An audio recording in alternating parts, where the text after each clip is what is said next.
Are we going to do a 5-minute intro? What was your childhood like? I'm just joking. We fished a lot. I caught a lot of catfish, man. Boy, bluegill. One of the things I used to do, catfish. We used to get hot dogs. We'd take the hot dogs. Is that legal? Wasn't that called chumming? For catfish? I don't know. I mean, was it legal in your area? Yeah, it was a pond. Did you use dynamite? No. I used an M80. Yeah. Aren't those great? Can you get those anywhere? I think you can get them some places. Maybe in Oklahoma. One thing I used to do. Idaho. Probably in Idaho. One thing I used to do is we had a cabin up in a place called Loman, Idaho. And I used to put a backpack on, put my fishing stuff in there, put my gold pan in there. Oh, there you go. How much gold did you find? Well, this is the thing. I don't know if I knew what I was doing or not. I had a vial of gold. I have no idea where it's at. Someone stole it? I don't know. We moved one time. When we moved from Idaho to New Mexico, I swear we lost a bunch of stuff. I don't know how. But well, if there was gold somewhere, then did you have help moving? Yeah, but do you think those people stole my gold? I mean, possibly. But it was fun, man, to be out there panning for gold. All the gold that you had in that bottle was what you panned? Yeah. Really? Mm-hmm. So you found a bunch of gold? Well, I think it was gold. I really don't know. Was it gold? I'm not an expert. They'd probably go in there and kid. Good try, kid. Or whatever. All right. So I get a question. Or do you have a question? I do have a question. I was going to ask you. Okay. Nowadays, especially with all the COVID stuff and everybody at home, mm-hmm. I know my kids are. I'm sure your kids are. Your son is. Your daughter's older, right? But, yeah, she's college. So how do we, they're online more. Yeah. They're communicating with their friends online more. They're, watching videos online. Their lives are online right now. So how do we safeguard, or what are some of the things that you're doing? Because I'm doing a couple things. Maybe we could talk about that, little PSA for the parents out there on some things that we're doing to help safeguard our kids online. Well, one of the things that you probably should do as just basic parenting stuff is just... You're gonna like Dr. Phil, like basic parenting? Yeah, you ready? Okay, go, yeah. Just check in on your kids. Talk to them and just see, I think it's pretty easy. So what happens when I'm little Johnny, right? Yeah, and you walk in, you're like, hey, man, and he's like... Yeah, and he's like minimizing stuff, and he's like doing all this stuff, right? It's like, whoa, okay. So that's what's tip number one. Just be aware of your kid's environment. You can, I know, speaking of me personally, I loved being a parent to my kids when they're little, but it was exhausting. Sometimes they just always wanted to hang out and play and go do things, and it was fun, but sometimes you just want to break. So we have a tendency sometimes as parents to just kind of leave them in that environment because it's like, well, they're quiet finally. Whew, this is awesome, whatever. Whether they're on an iPad, whether they're on their computer, whatever. But the reality is you still need to, obviously, as a parent – I don't know if this is become the parenting podcast, but you still need to literally interact with them and, see how they're doing and just kind of pick up on cues on. Well, I have seen and read and know of several parents. I have done this in the past at certain occasions, right. But having a rule, and maybe you can talk about parenting of, yeah, you can be on the computer and you can do this, but you need to be in the living room. You need to be at the kitchen table. Having the kid always in the room, with the door closed, and you don't have any safeguards like monitoring his computer or any kind of software that's protecting your internet, and you're just allowing potential issues. Yeah, well, yeah, and I'm not going to say something is right or wrong because it's completely a preference, personal. I agree. Parenting preference. But that's my opinion. I agree. That is a thing that you can do for sure. I think just as what we did with our video on security stuff to be aware of in a security environment, I think it's also important to realize that at some point your kid's definitely going to be alone with a computer. I agree. You're never going to be sitting there, with them all the time. So they need to know what's right and wrong. Sure. They need to know what websites to stay. Well, it sounds obvious. Don't go on but this website or this website. Sure, but if you have a 10-year-old you can definitely put some things in place. Oh, no, I agree. And that's what I'm saying. I'm not saying that anything's right or wrong here. I'm just saying, generally speaking, you need to train them definitely whether they're using, tools to help them to stay safe or not. Yeah, it's a good idea to say, hey, man, is that really appropriate? On a personal side, there's a lot of good programs, and probably one of the better ones that I know of is Bark. Bark, but even like Semantic antivirus.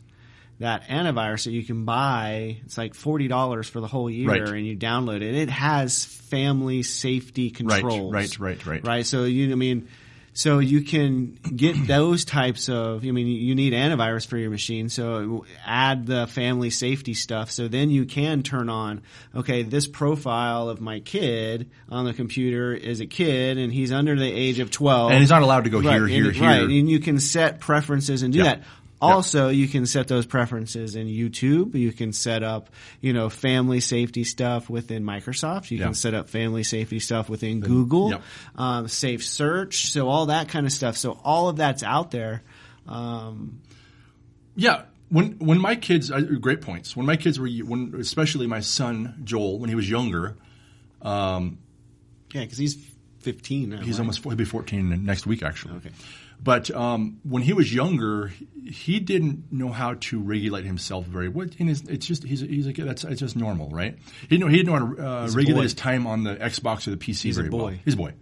And so the cool thing about Xbox specifically and Microsoft, now that Windows 10 came out, and it's been out for a long time, I'm just saying, they have really cool parental stuff built in. Uh-huh. So you can do time limits on their computer. You can do time limits on Xbox, and you can set combined times, or you can set an hour on Xbox, an hour on PC. So you can do those things. It'll email you a report of what your kid's been doing on the internet, and it'll also let you know the times that they did what on the internet. Yeah, maybe we can put a link to absolutely. Yeah, I was going to say that the guide for that or something. And we have a blog I think that has a really cool. But that might be another ebook. Extra, right? For sure. Put that Table down. Talk Extra. I can't touch the computer because it'll implode. But you need to get another. Everybody? He needs to get another computer. Yeah. By the way, the backspace key doesn't work. The G key doesn't work, and the H key doesn't work. What do you do? Who needs it? Yeah. There's workarounds. Your question. And there's safeguards. There's things you can do. One of the things I would say, more than anything, like I said before, is just at the bare minimum, just pop in on your kid occasionally.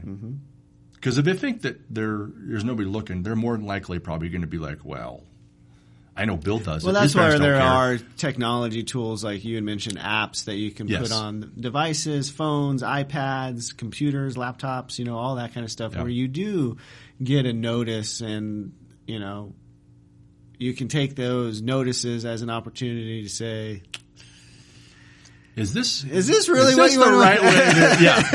One of the things I would say, which is a big one, I can't believe I didn't remember this, but there are, and I will link to this if I remember.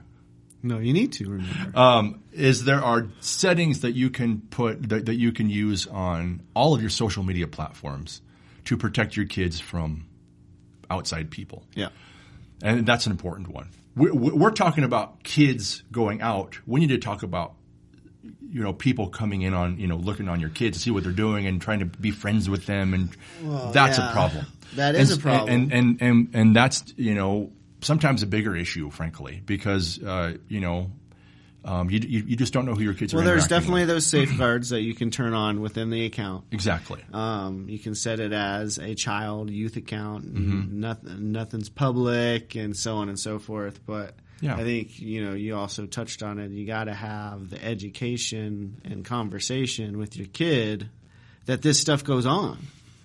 Because if they don't know, I'm sure they for a little bit maybe understand. Well, we take it for granted what we know as adults, frankly, about the internet. Internet. Know more about it than we do, right? On some level, yes. I know that's the cliche, but honestly, we know the horror stories. A lot of kids that they don't understand the dangers of driving without a seatbelt. You know what I'm saying? I didn't wear a seatbelt when I was Okay, 5. Exactly. How was it growing up in Oklahoma? How was that different than anyway? So anyway, Jay, I guess this is just a topic that we need to talk about. It's kind of the elephant in the room when you have a kid, honestly, around the internet. Well, and my son's 16 now, and he has a device, but I still have some safeguards and stuff on there just because I kind of want to know if he's venturing down that path so that I can, talk to him about it. Right. Am I going to be able to completely shut it down? Probably not. I'm not that naive, but at least I could get an alert or something that, hey, someone's peeking behind the curtains. Right. Plus, you're doing down your part the wrong way. Yeah, right? You're doing your part as a parent. Well, it's parenting, and it is, and it's obviously just like security. It's a pain in the butt sometimes, and it's not easy, and it's annoying, and you got to be the bad guy sometimes, and you got to say call them out on things, whatever. But it's an uneasy topic. But anyway. If you guys, so this is like our Dr. Phil and Oprah segment. That's where we're getting softer, Kevin. A soft radio, radio, a little bit softer. We're gonna safe. We're gonna get down here. I can't do the soft radio. Anyway, if you guys like what we're doing, please subscribe. Like us, subscribe. If you're in the Albuquerque, New Mexico, and Denver area, Colorado Springs, Denver look us area. up if you guys have questions about things. If you need help, guidance, small business, please. Yeah. We love to help and train and educate and support. And like and subscribe our video. Subscribe to our channel. Good job, Mike. Thanks, Kevin. You going up? Up.